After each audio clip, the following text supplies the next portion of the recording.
Hello, welcome to StarCraft Observer Episode 6. I have again with me Tyler. We are still waiting on our third chair to come and join us. Should be in the next week or two, I hope. Got a lot of news to go down, but hopefully we can get through it quick. We're trying to hopefully make this a shorter show than we have in the past. But Tyler, welcome. How you doing this week, man? I'm very busy as of late, but I'm doing well. Hey, busy's good. Busy's good. It's true. It's better than not being busy and being bored all the time. So, Definitely. So, all right. So you wanna kick this off here? um, Well, I know I, it's my item. I know, but yeah, let's go ahead. all right. We're down to the last 8 in the Code S for GSL. These folks are going to be in Code S next season, so it's kind of a big deal. We have Liquid Hero, MKP, Lenok, Symbol, ST Life, MVP, Rain, Liquid Teja is actually kind of picked on this poll here on Team Liquid to win this whole thing, and he's been playing. He's an animal right now. I mean, he's been on top of his game, and I'm not real sure. I mean, MVP's in the mix, right? And according to this poll, he's number 3 to pick to win it. I'm not sure how I feel about that. He's number 3, right behind Rain, but it's a very, I mean, he's behind by like 30 votes, so it's not a huge margin. But yeah, I think it's a little surprising. But Rain, he's been performing ridiculously, so I'm not surprised that he's up there. I'm surprised he beat MVP, but I'm not surprised he's in the top 4. Right, and actually, what kind of surprised me was MKP. Looking at this list again, is number 7 out of the top 8 in the poll, and the reason it surprised me, and I just kind of I didn't expect Life to be so far ahead of him. Life is number 4 in the poll, and like the people that are ahead of him, other than Life, okay, Lenok, Symbol, MVP, Rain, who's been kind of been playing like an animal, and Teja, has just been, like I said earlier, on top of his game. I'm kind of, and MKP's not been on top of his game like he was, 3-4 months ago, but still, it's still kind of surprising to see him number 7 in this poll. I mean, he's only got 66 votes. Well, what's surprising actually is if this poll went down like it's supposed to, it says pick with your heart who do you want to win, and if he got 66 votes, man, he's no longer the fan favorite. And that again, right? Yeah, that's well. And how many people actually read that though to say who do you want to win versus who do you think will win? And okay, so enough people read it because this is from Team Liquid, right? So enough people read it that the Liquid player is at the top of the poll. But usually the TL community is pretty indifferent, pretty, you know, they kind of separate themselves from that, even though it's Team Liquid. But yeah, I know exactly what you're saying. It's like MKP is. I mean, at MLG Anaheim, MKP was, I mean, he was a magnet for fans, and I kind of expect that to be the same at the next MLG if he's there.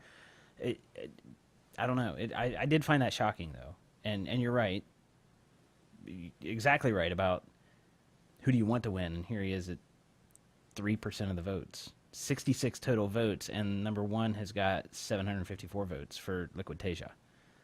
So, yeah, you're right. That is kind of surprising. And Rain, I don't know. And I'm not in any way, shape, or form trying to take anything away from the way Rain's been playing, but I don't know. He's the one Does he have the experience to be a GSL champion? Exactly. That's the question. I What I think... find interesting, sorry for interrupting, No, what go I ahead. find interesting is the top 3, where it's like the Code S Finals, who do you think we're going to see? The top 3 have Teja in, the top 3 percentages have Teja in it. So everyone, I guess, really expects him to be playing in the finals, so I guess it's, will someone upset him? But yeah, it's, most people are expecting Rain versus Teja, and then MVP versus Teja, and then Symbol versus Teja, and yeah. Yeah, and I could see Rain. I don't know, Rain versus Teja. I'm just surprised that's. I didn't get to watch his GSL matches. I watched the other group. I haven't had a chance to watch the group that Rain was in, so I don't know how he played in the round of 16. I have him on my iPad, but it's dead. It died on me today, and I haven't had a chance to watch it. So maybe the way he played in the round of 16 is why people are voting this way. Like I said, I don't know. I think he actually. I looked at the standings, but I didn't get to watch the games. I think he 2-0'd his group, so I mean he didn't even lose one of the best of threes. And we'll see. But I mean everybody else you see there, Symbol, MVP. you kind of expect like the MVP versus MKP in that match. I don't know if you got a chance to watch it or not, but that wow, MVP just owned him. Like, and if MKP runs up against MVP, I don't. MVP's just got his number, and he's got a lot of people's number, but he just owns Rain King. There's no two ways around it. Lenot, the dude. I mean, he's still kind of an up and comer. He's what, 16, 17, and is just playing phenomenally since he won MLG. Was it Raleigh he won? Providence. Well, no, the newest one he won. Yeah, I think it was Providence. I think it was Raleigh. No, Providence was the national championship. Then he skipped a few, and then he won one recently. Okay. Yeah, I remember getting a lot of flack from you and Zoran about me talking crap about Lenok. So. But yeah, I mean, I'm surprised. Actually, I think I'm more surprised to see him at 6th in this poll than I am to see MKP at 7th. Just he kind of had that lull, but come on, the guy's 16, 17 years old. He's done things recently too, right? That I think makes him deserve a little bit higher up on the rankings, but right. But anyway, that's the top 8. That's around the 8. There's some more news on around the 8 for later in the show and later in GSL, if we get time for it. But anyway, it's kind of an interesting poll to look at when you look at the choices that you're given. And like you said, like I didn't even really notice. Like I noticed it, but it didn't register that THOR was in the top 3 in all of these, because it was basically who do you think the finals is going to be, and THOR's in the top 3, and it's possible. It's possible. I don't necessarily see Rain versus THOR. I see MVP versus THOR before I would see Rain versus THOR. But I haven't actually looked at the bracket. I know who the top 8 is. I don't know that they've actually put the bracket together, so it's not even. It may even play out to where it's not possible that we have Rain versus THOR in the finals. They could play in the first round. I don't know. I haven't looked at the bracket. I don't even know if the bracket's been made yet. Yep. So anyway, we should probably move on. Yeah. Next topic is Western Wolves SortOF, who I think was 2nd place at the Nordic Nationals, I believe it was. He's been doing a lot recently, and actually with his recent win of Narcon, he qualified to go to the IESF Finals in South Korea, which so he's going to be going there and training, and I think it's doing good things for esports to allow players to train with players from Korea, because, well, specifically in Starcraft 2, I think that we're kind of closing the gap between skill levels, and it's finally becoming like just a global thing, and I think that's better for esports rather than having these little cliques of players dominating scenes from certain areas.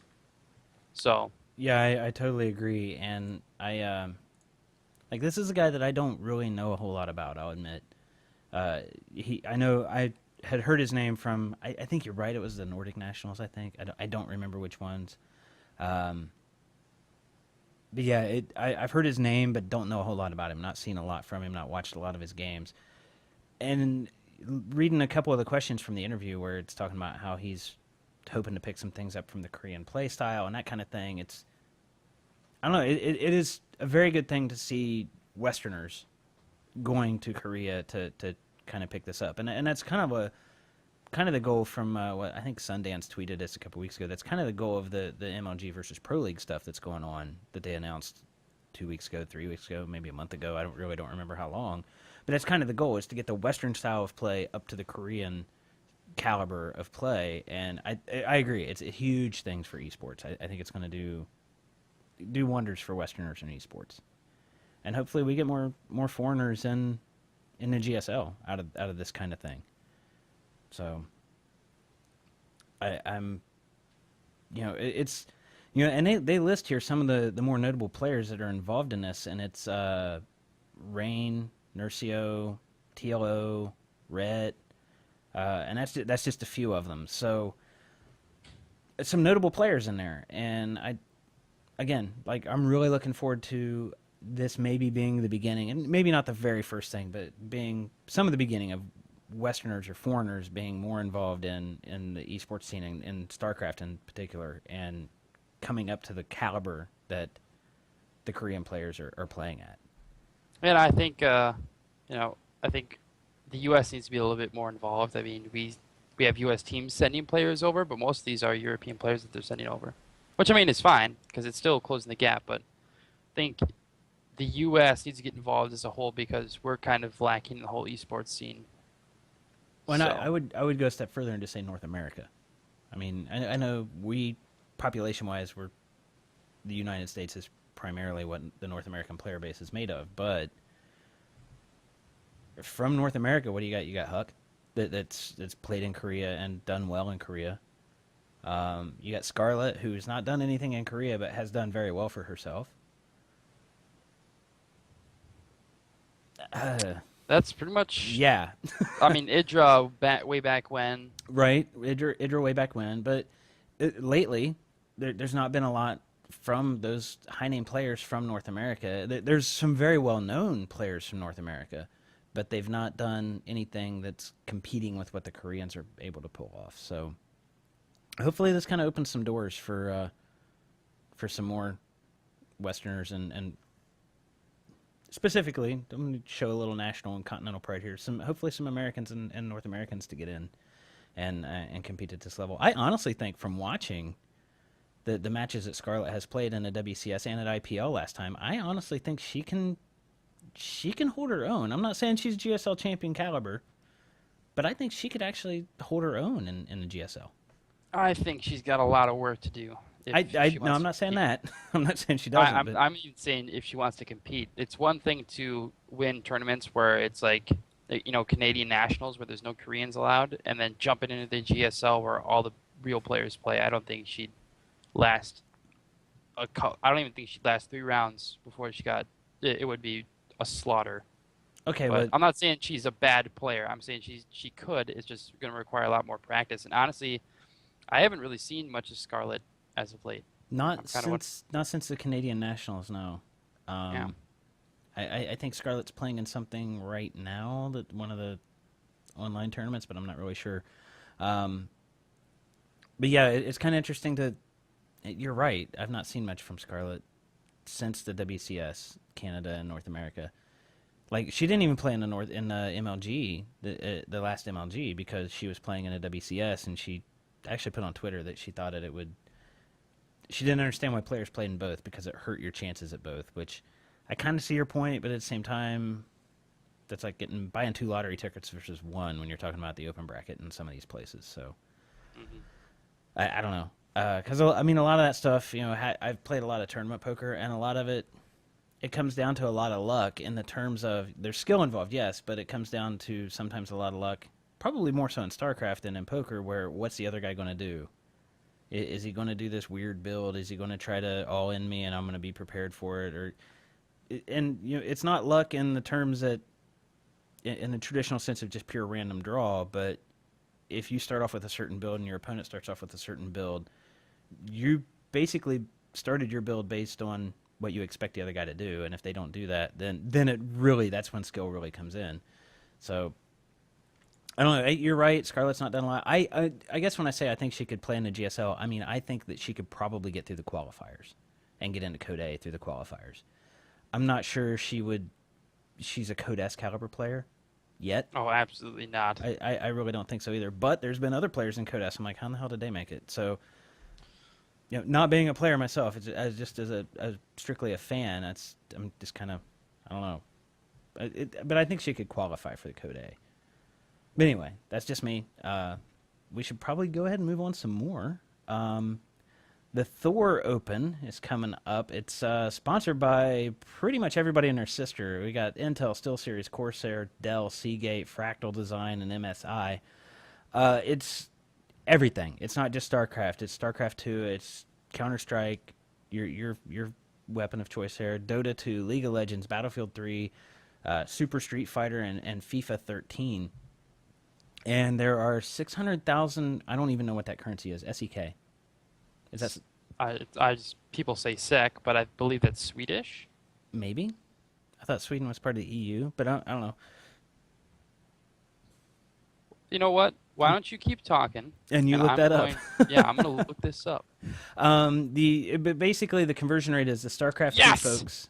You're I right. was All right. right. All It's right. currency for Swedish Yeah. krona.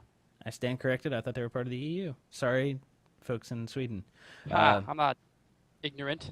Screw you, The Europeans.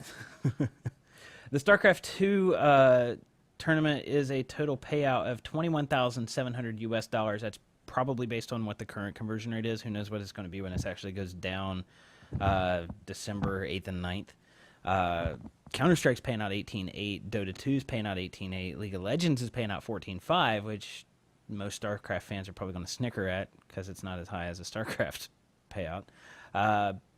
Yeah, I mean, lots of big tournaments going on with lots of different big titles. The qualifiers are going on online October 7th, 14th, 21st, and 28th. So it's basically every week in October. The 7th was going to be. Is that a Friday? I don't have a calendar in front of me. It doesn't give me the day of the week. But I'm guessing it's a Friday, just based off of what today is. 7th of October Yeah, is Sunday. Sunday. Okay, so Sunday the 7th, the 14th, the 21st, and 28th is the StarCraft Online qualifiers. Then November 1st, 18th, and 22nd, they're doing their other qualifications. And December 2nd is their final qualification. It's insane. I can't believe that they're actually... sorry, I just switched the video to the wrong thing. I mean, there's a lot of different qualifiers going on Is here. it ever the wrong thing when it's switched to me? When you're just standing there like picking your nose or whatever you're doing, yeah, it might be. I was rubbing my lips. Oh, okay. Seductively. Yeah, tons of online qualifiers going on here. I don't see a link in this. There is a link for more information, but I don't see specific information about how to get into the qualifiers, if there's an entry fee, that kind of stuff. But it kind of reads like this announcement on TL kind of reads like it's an open qualifier. Like anybody can log in if you're. I mean, it doesn't even give a continental restriction, so it doesn't say if you're North America, EU, or whatever. Kind of just looks like it's an open. It's very vague. I wish they'd give you a little bit more info. Right. But it's going down in. Wow, it doesn't actually. Now that I look at it, I'm not even seeing where it's happening. If it's all online, if they're doing an offline event. Kind of Again, very vague. Kind of a vague announcement, yeah. They mentioned DreamHack Winter, November 22nd, but that's for Dota 2. I'm sure there'll be more information when it gets and closer. They do list a website to fragbite.se, which Sweden. There's a link in the TL article, and hopefully they've got a little bit more detailed info there. But it's from those folks, I think, that posted this. So I don't know. It's one of those things where I wish there was more information in the post. Like you said, it's kind of vague. Not a whole lot. I mean, if it's strictly online, go join, guys. Go sign up if it's a reasonable sign-up fee. Yep. So. I'll tell you what my thoughts are on this. I am extremely ecstatic that CSGO is being picked up in pretty much. It's been a rough startup period for CSGO, and I'm glad that there are tournaments that are starting to pick it up. Granted, the game hasn't been out very long, but yeah, we need more of a community for Counter-Strike Global Offensive. Yeah, On top of that, I think we need more tournaments just around the globe for esports in general, because it allows more people to easily have a nice career, and it will eventually come to the point where the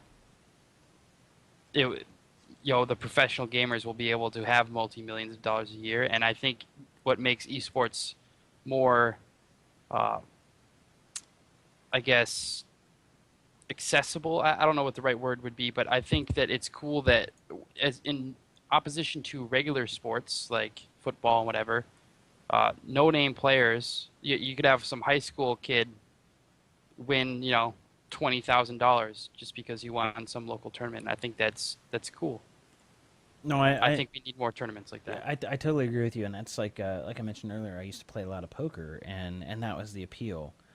It was that no-name dude who won some kind of local tournament and got the buy into the World Series of Poker, and won millions of bucks, just in one tournament.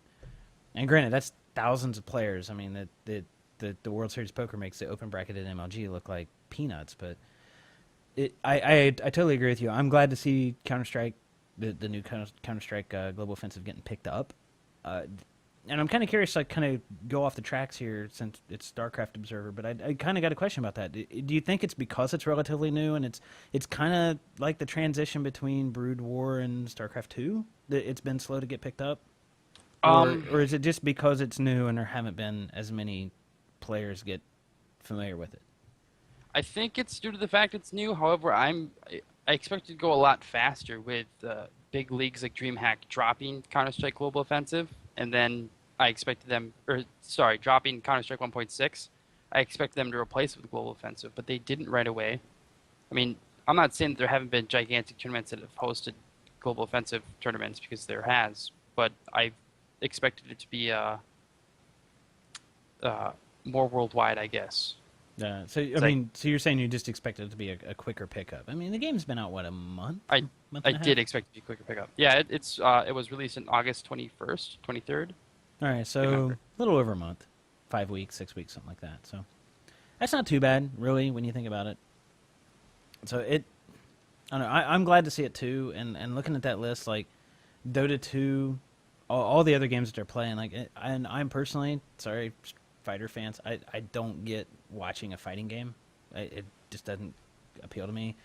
Dota, I could probably watch some of. Starcraft, and actually Counter-Strike, the first-person shooters, I can get into and really enjoy. And I agree with you, Tyler, that it's good to see Counter-Strike getting picked up and getting some more attention, especially at a relatively high-profile event. Hopefully, we get say like IEM kind of gives some more attention to CS:GO. So, I mean, DreamHack, the ISO Open, had CS:GO where Ninjas in Pajamas won, right. but and I expected DreamHack to pick it up just because that was like, whereas Halo was MLG, I get the feeling. I didn't go back far enough to really know the true history of DreamHack, but I feel like Counter-Strike was DreamHack to start out with.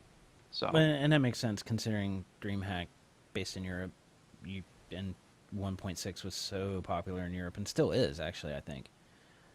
So it kind of makes sense. I mean, I don't know that you're right, but it makes sense that your logic makes sense anyway.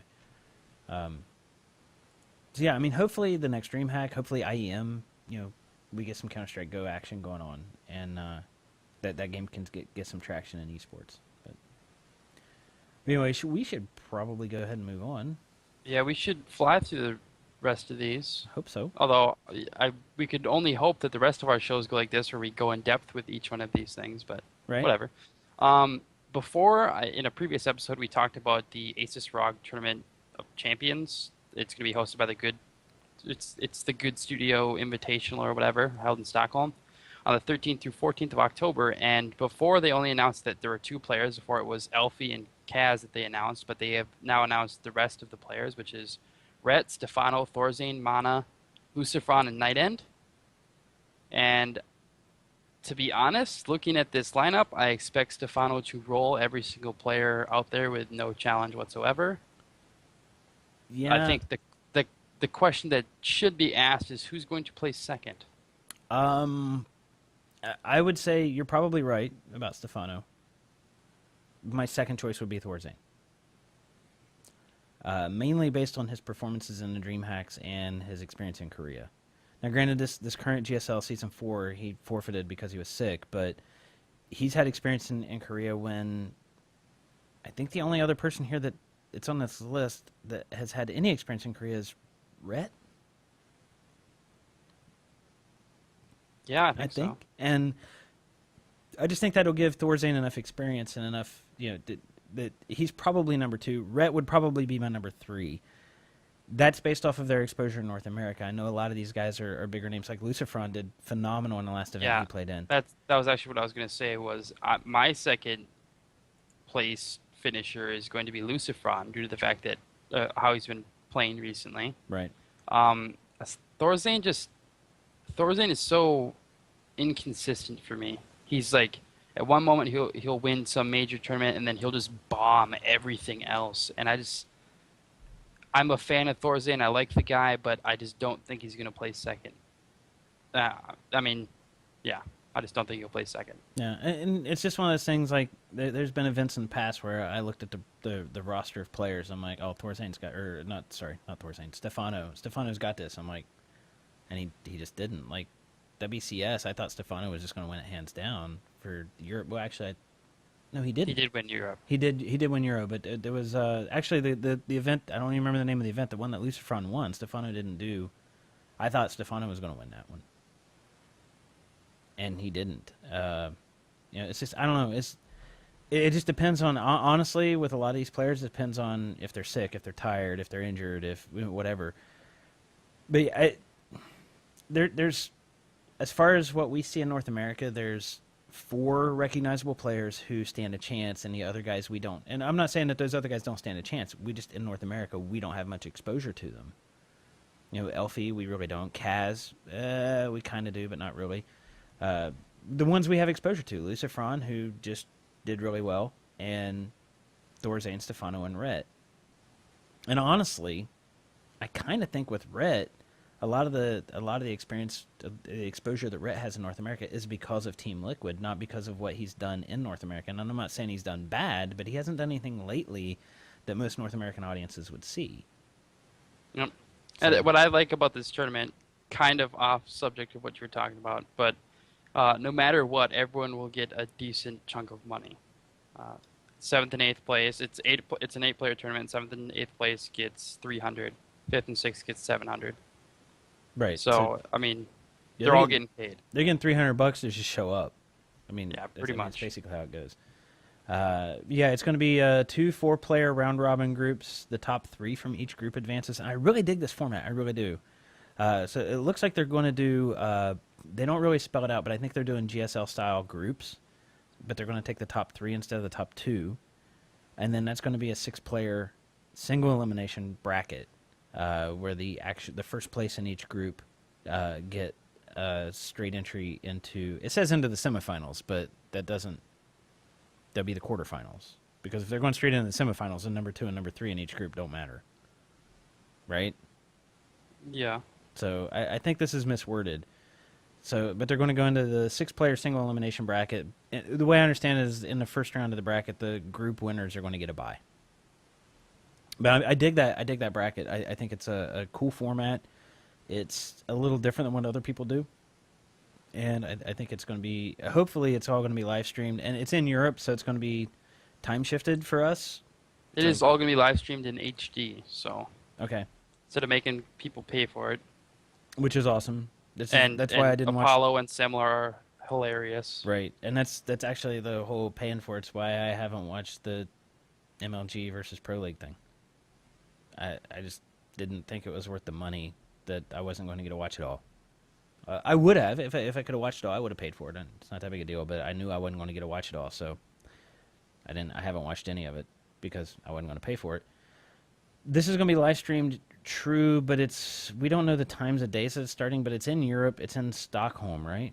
Is that where the good studio is? Yes. So it's either, depending on where you're at in the States, so like I'm Central Time, London, which is Greenwich Mean Time, is I think 6 hours ahead of me right now, maybe 5. So it might start really early in the morning for you. I mean, if you're on the West Coast, it's going to be even earlier. If you're on the East Coast, probably something to watch over coffee. But yeah, that's going to be that's the downside of the European stuff is, and I think that's maybe why a lot of the European outside of the GSL stuff from Korea, but I think that's why the European players have a little bit more exposure in North America is just because these live streams that are free, they're not at 3 a.m. like the GSL is, but the GSL is the GSL, so those players still have that exposure. But when they do other tournaments in Korea. And like Code A, like most people don't follow Code A because it's a lot of odds to watch and it's way too early in the morning to get up and watch it. If you have a day job or you're in school or whatever. So that's going to be the one thing. Asus ROG is typically done for me, typically done early afternoon, like 3, 4 o'clock in the morning, and I'm Central Time U.S. So hopefully this is going to be around the same thing, and you're not going to get to watch it all unless you get up early, but... So we should probably go ahead and move on to the next item. This is something I'm really excited about based off of the last event that they had, is Ironsquid II was announced, and I really enjoyed the first Ironsquid. They had a French stream. It's put on by a company. I don't even know what the studio's name is, but they're based in France. So they had two streams. They had a French stream and an English stream. The English stream was casted by TotalBiscuit and Apollo, which is a pretty good casting duo, really. I'm not a fan of TotalBiscuit, but actually, I'm a fan of what he's going to do in our next news article, but Yeah. I wasn't a fan of his casting. He's the kind of guy that adds flavor when he doesn't really know what he's talking about. And I mean, like, this topic has been discussed. It's just been milked and milked and milked about how TotalBiscuit doesn't exactly know, like, he doesn't have the insight of a professional player, but he's supposedly, I don't get it, but supposedly he's fun to listen to.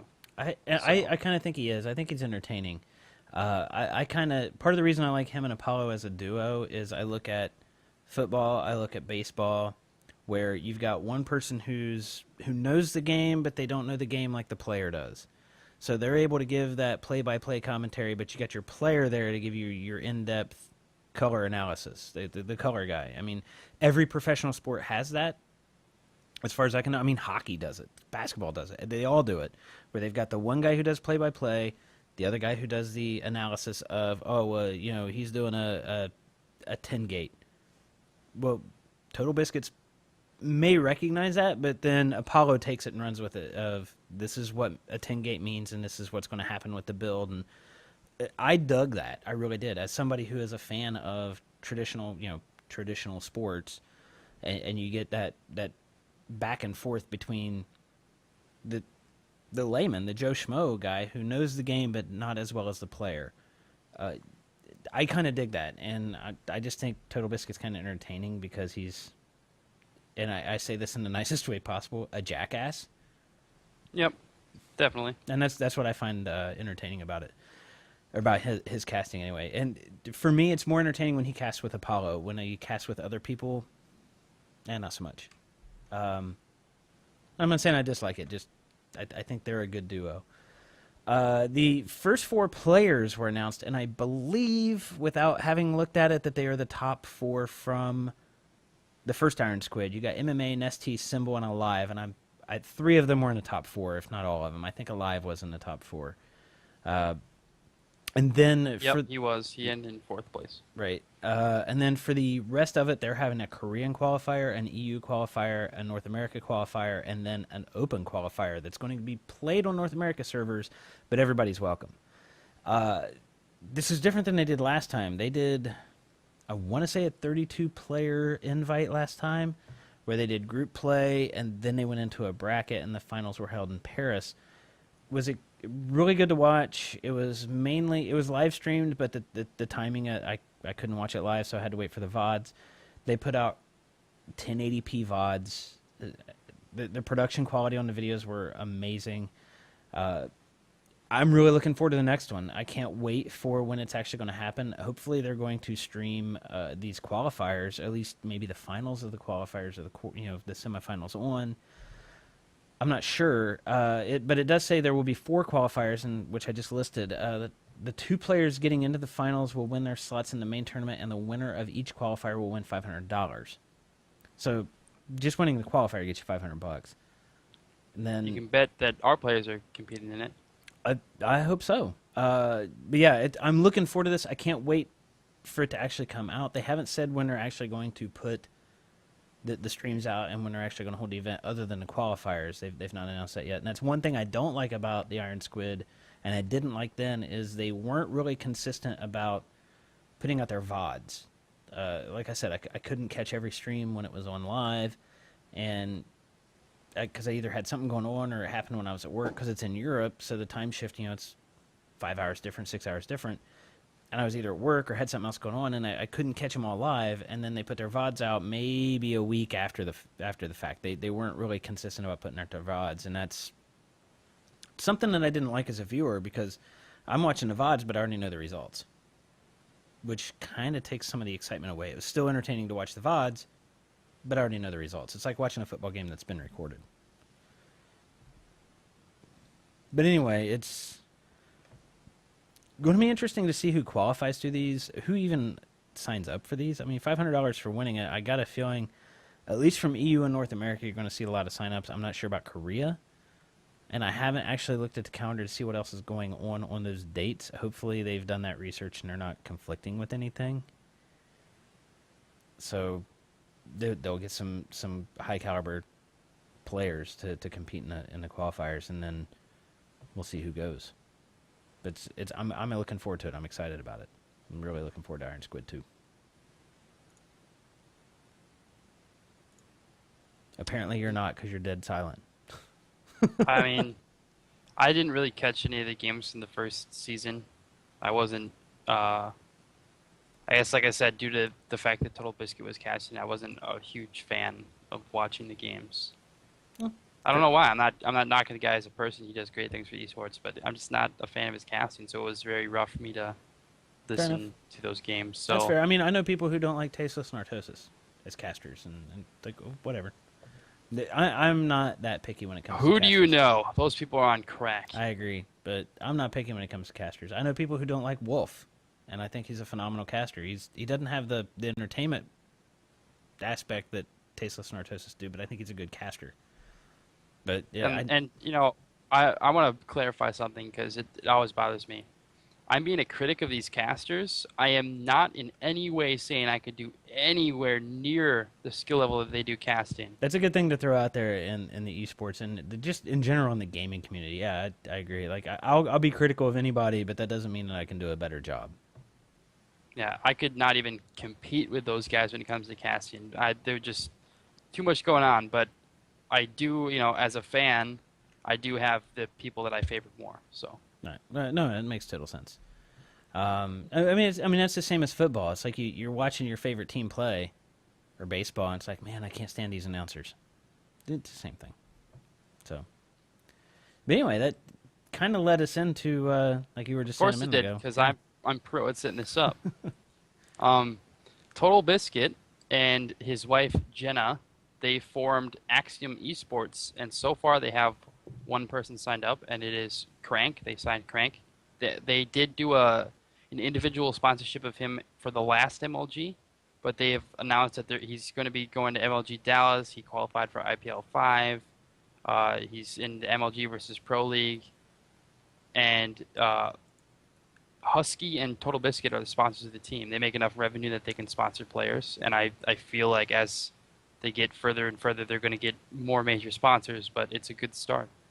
I think having more esports teams for more players to get signed on to is always a good thing. I totally agree, and I'm actually surprised Crank didn't get signed to another team after, as well as he performed at that MLG. But it's awesome to see this.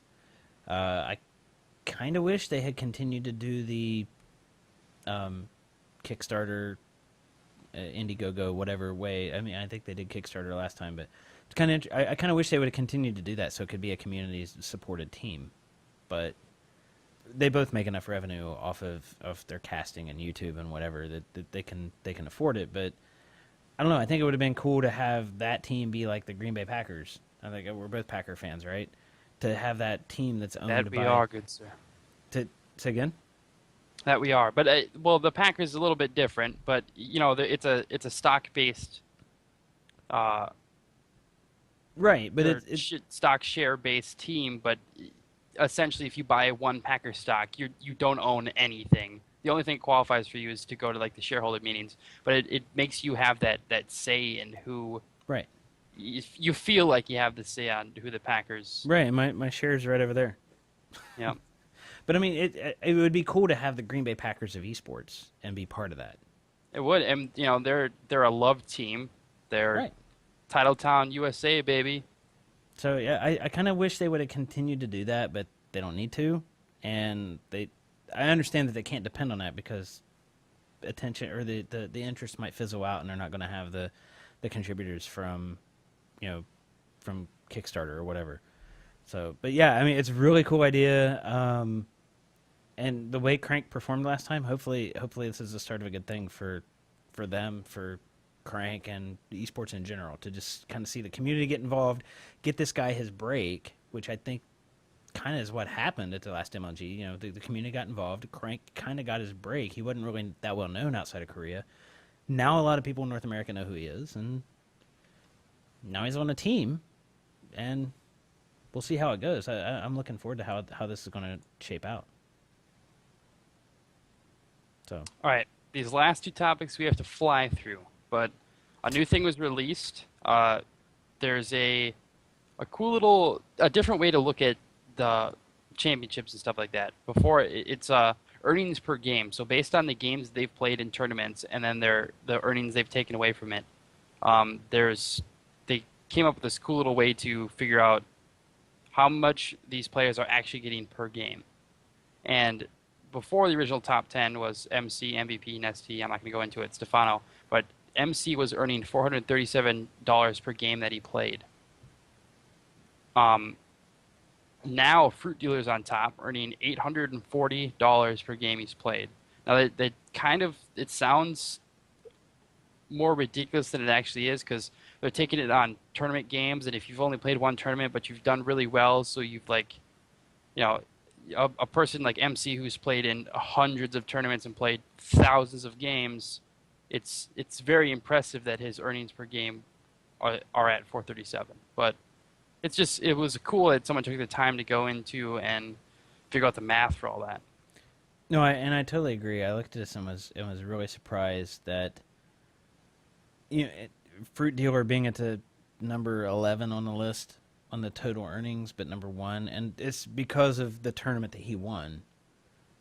But like we've said in basically every episode we've done of this show, is what's he done lately, right? So yeah. But yeah, I mean, to see MC go from number 1 to number 5 and Fruit Dealer to go from number 11 to number 1, it's an interesting way to look at it. But you don't, again, to make that equation back to athletics and that kind of thing, to traditional sports, you don't see people doing, like, you hear people talk about the PGA and the top earners, but you don't see them equate it to tournaments that they've entered or earnings per stroke in their golf game or whatever. I mean, really, what matters is how much money has he won. And money per game matters. Again, the whole poker background, that matters. But what really matters is how much have you won. Like, if you win one game and you win $500, you're at the top of this list. Yep. But if that's the only money... It's funny because Teja's won all of these tournaments, right? He's been doing extremely well, but they're all like low money tournaments. Like the last, the ISO Open was $10,000. Right. So Teja is actually at $90 per game that he's won. And when you think about it, Teja's names come up a lot, but his total earnings are only $53,000 US. So it's like, I'd take 53 grand. I think anyone would take 53 grand, but it's Stefano is not even on the list of the highest list of earnings per game. Right, and that amazes me because he's a highest earning player outside of Korea, and actually all of these guys far. And all of these guys are Korean. Yeah. So. Yep, all of those guys are Korean. There's not a single person that's not. So. Right. Actually, no. Stefano. Well, on all times earnings, Stefano's number 4. Yeah, but the per new game, top per 10 game based on earnings per game. But anyway, that I guess moves us on to the last item we got. Unless you had more to say about that. Nope. All right. Kind of what we talked about at the top of the show. The first item was GSL Season 4 and the finals. GSL Season 4 is going to be played. The finals are going to be played in Seoul. But kind of what they did with GSTL at IPL 4, they're having their finals at IPL 5. But it's not the GSTL, it's the GSL, and it's going to be in Vegas. And it's going to be held November, and they put their dates in non-American. We're weird the way we do our dates. So 2012, November 29th through 2012, December 2nd. That's the only way I can read that and make sense of it. So it's going to be in Vegas, IPL 5. The GSL Finals, they've kind of done this before. This is the second time GSL Finals have been held outside of Korea. The first time was at BlizzCon in 2011. This one is going to be IPL streams are free. BlizzCon was not. You had to pay to get to BlizzCon stream, so you weren't even able to watch it. I think if you were a GOM TV subscriber at the time, you could have watched it. I'm not sure, but I'm maybe going. I'm just saying, because I want to go to a GSL Finals and get into Oh, Vegas. you just want to go to Vegas. Well, yeah, but getting to Vegas is a lot cheaper than getting to Seoul, and I don't need a passport. It's true. So, but yeah, I might go. Who knows? We'll see. But yeah, I mean, it's kind of big news. It's the second time, and actually, I was at that BlizzCon when they did the first GSL Finals outside of Korea, and I got to watch it. I was into esports, but not as into esports as I am now. So I wasn't there for the Starcraft tournament, but it was really cool to actually to watch the finals. And to have an opportunity to watch another GSL Finals that's part of the reason I'm going, or I'm thinking about going. I'm not saying I am. It's about 80% that I'm going. But yeah, this is big. This is huge that we get another GSL Finals here in the States. And it's next season, not this season. But I don't know. I think it's huge. And it's a big deal. It's a big deal. I think it's a bigger deal for IPL than it is anything else. That's my take on it. And I think it's a bigger deal for esports. The fact that we're kind of coexisting. Well, there's that. But I mean, and not that IPL's ever. My point was Selfish man. Not that IPL has ever struggled for support or viewers or anything like that, but how much of a bump are they going to get to have? And actually, you're more right. It's a bigger deal for esports because how many more viewers is IPL going to get because the GSL Finals are there? They're going to get way more international viewers, especially from the East, especially from Korea. But how many more viewers is GSL going to get because IPL streams their stuff for free? Yep, and IPL actually boasted the highest peak concurrent and total unique viewers due to the fact that the GSTL was hosted in their last event. So, I mean, you look at major tournament powerhouses like MLG and the DreamHack, and they couldn't compete simply because the Korean leagues were being held at IPL. And I think that now with the Code S Finals, instead of just the Team League, which, I mean, it's still interesting, but not as important as the GSL Code S Finals, I think that's going to be huge. I think they're going to set ridiculous record high numbers. So and I think you're right. I really do, and I'm looking forward to it. And if I'm not there, which I probably will be, but if I'm not there, I'm going to be watching it. I'm going to be watching the stream. There's no two ways around it.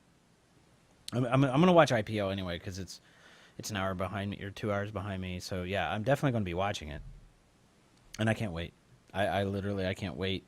We don't know exactly. IPL takes place, like I said earlier, from November 29th through December 12th, which unfortunately for us in the States anyway, that's like right after Thanksgiving. I know in Canada the Thanksgiving's a little bit earlier for them than it is for us, but I think Thanksgiving for us is like November 25th. So that's really crappy for travel, and I'm hoping the GSL Finals they do Saturday and Sunday, the 1st and 2nd of December. If that's the case, I'm going.